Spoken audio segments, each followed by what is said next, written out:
Magandang hapon. Ngayon ay Sunday. Welcome sa Lotto Result Today PH. Narito ang mga resulta para sa 5 PM draw, July 19, 2026.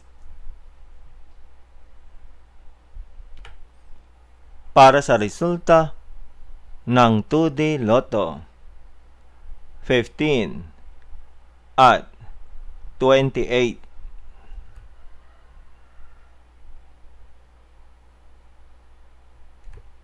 Heto naman ang resulta kaninang 2 PM draw.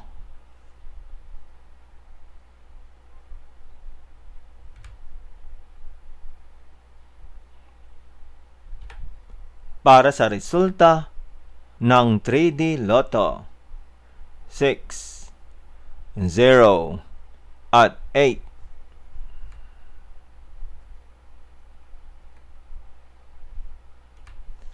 Heto naman ang resulta kaninang 2 PM draw.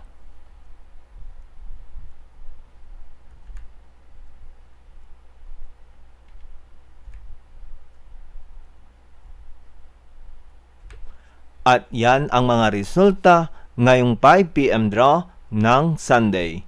Para lagi kang updated sa mga Lotto draw result, mag-like and subscribe. Maraming salamat sa panonood.